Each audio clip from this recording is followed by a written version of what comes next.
6. Henry David Thoreau. 12 de julho de 1817 e 6 de maio de 1862. Transcendentalista americano que defendia a desobediência civil. E influenciou o ambientalismo. Influência duradoura do idealismo transcendental de Kant é evidente na obra do filósofo, diarista e ensaísta Henry David Thoreau. Thoreau é melhor conhecido por dois trabalhos, A Desobediência Civil, 1849, e Walden, A Vida nos Bosques, 1854. Escreveu o primeiro depois de ser preso por ter se negado a pagar um imposto em protesto à Guerra Mexicano-Americana.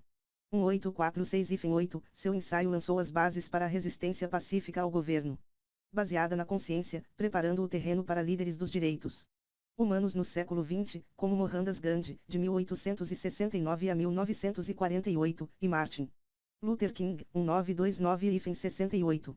Walden é o diário de um experimento de autossuficiência que durou 2 anos, durante os quais Thoreau se afastou da sociedade e viveu sozinho perto de Concord, em Massachusetts, em uma floresta de propriedade do seu mentor Ralph Waldo Emerson, 1803-82.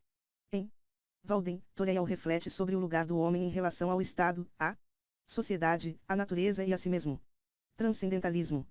Thoreau foi um dos principais líderes do movimento transcendentalista americano, que havia surgido como resposta ao intelectualismo da predominante doutrina unitária, em Harvard, e, de modo mais geral, na sociedade da Nova Inglaterra.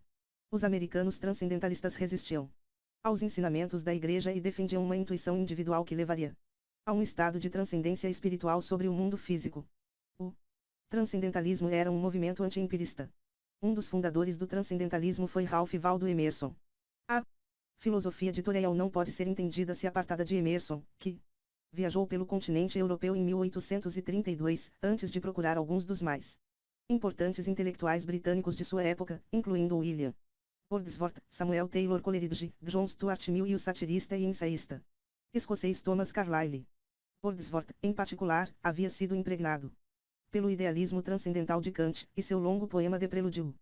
Prelúdio demonstrava ideias kantianas sobre como o sujeito constitui o mundo.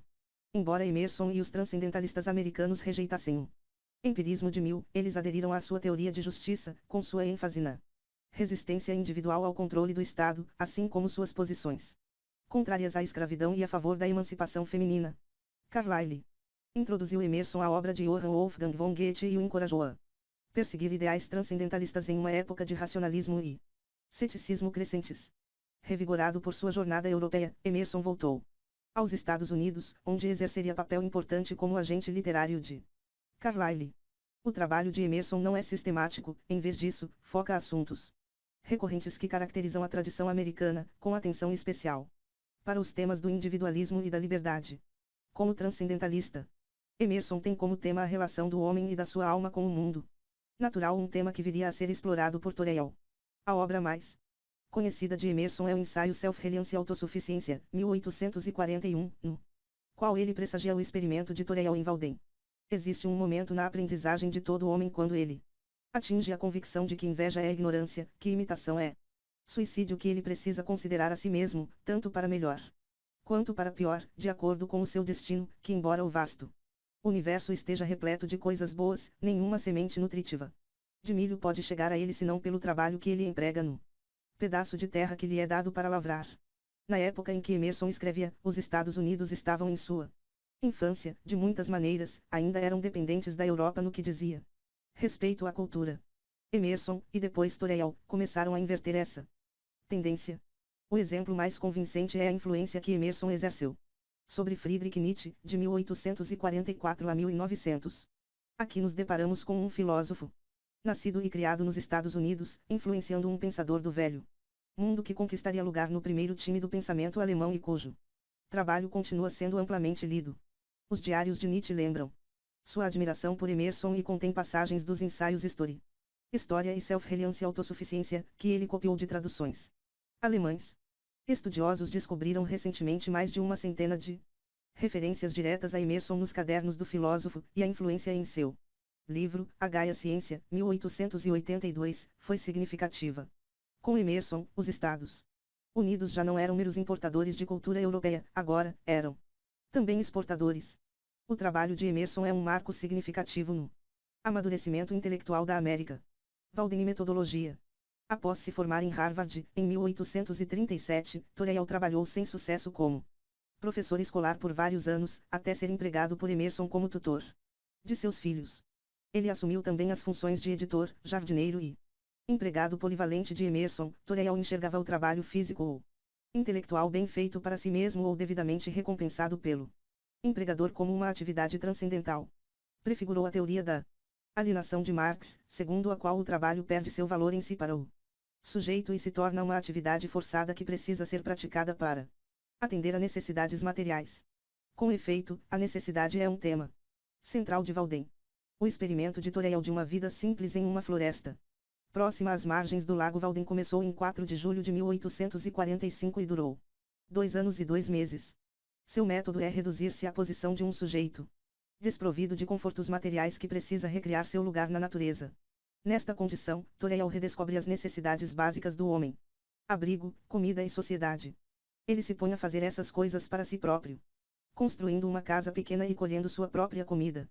Na maior parte do tempo, vive sozinho, mas se permite alguma companhia e relações sociais.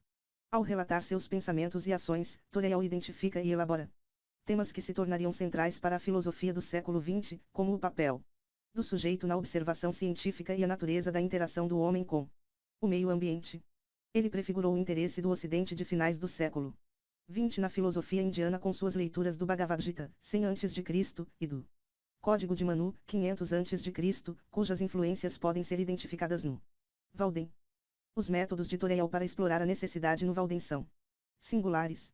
Se as Meditações sobre Filosofia I, 1641, de Descartes, de 1596 a 1650, foram uma redução mental, que despiu o conhecimento até restringi-lo ao cogito ergo sum, penso, logo existo. Walden é uma redução mental e física, na qual Torrell inicia por um estado selvagem e restaura progressivamente as necessidades humanas. Esta análise o conduz a um ceticismo profundo quanto à habilidade do Estado em atender, ou até mesmo em acomodar, tais necessidades essenciais. De fato, o Estado pode acabar provando-se hostil a elas. As reflexões de Torrell sobre o papel do indivíduo em relação ao Estado são um exemplo de como sua filosofia ao mesmo tempo se volta para o futuro e restaura uma conexão com o passado. Particularmente com os trabalhos de Platão, em especial a República, 380 a.C. Há uma satisfação singular em ler Torrell por conta do modo como seus livros podem ser vistos como uma obra que flui do passado em direção a um futuro que se tornou nosso próprio presente.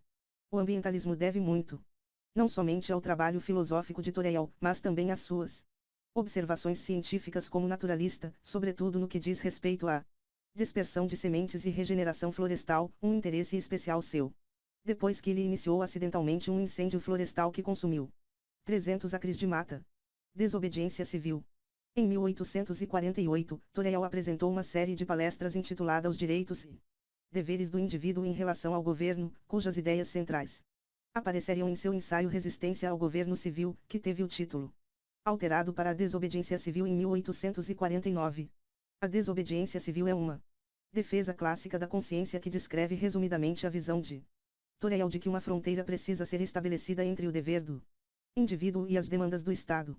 Ele considerava a Guerra dos Estados Unidos contra o México uma tentativa de expandir a escravidão, um ponto de vista que era partilhado com o ex-presidente americano John Quincy Adams.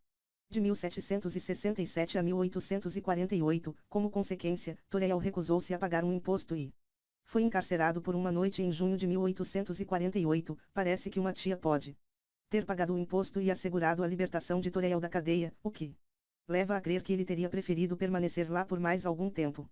Martin Luther King citou a desobediência civil como uma das principais inspirações na sua elaboração do movimento pelos direitos humanos nos Estados Unidos.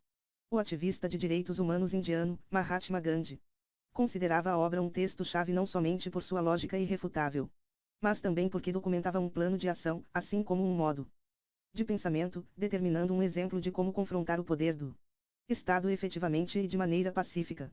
O aspecto prático da filosofia de Torrell, em conjunto com sua natureza reflexiva, dá uma visão ampla do mundo sem de fato ser um sistema. Entre eles, Emerson e Torrell desenvolveram o primeiro estilo filosófico americano significativo.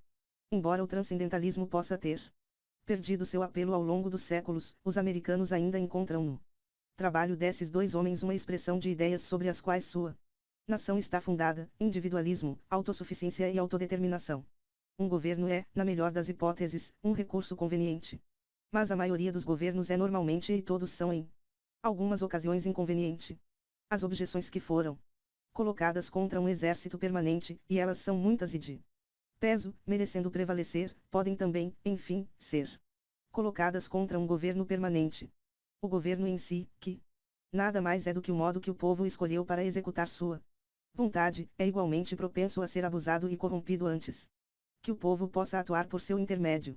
Testemunha disso é a atual guerra mexicana, obra de relativamente poucos indivíduos que utilizam o governo estabelecido como sua ferramenta, pois, antes de tudo, o povo não teria consentido com essa medida. Henry David Thoreau, A Desobediência Civil, 1849. 100 anos atrás, Henry David Thoreau era visto como um discípulo menor de Ralph Waldo Emerson. 50 anos atrás, ele era tido como um coadjuvante que estava rápida e merecidamente sendo esquecido. Hoje, no entanto, ele é amplamente avaliado como um dos gigantes no panteão americano, e sua fama está em curva ascendente, e não decrescente. É consenso universal que ele diz mais aos nossos dias do que aos seus próprios. Walter Harding, The Days of Henry Thoreau, a Biography. Os Dias de Henry Thoreau, uma biografia, 1965.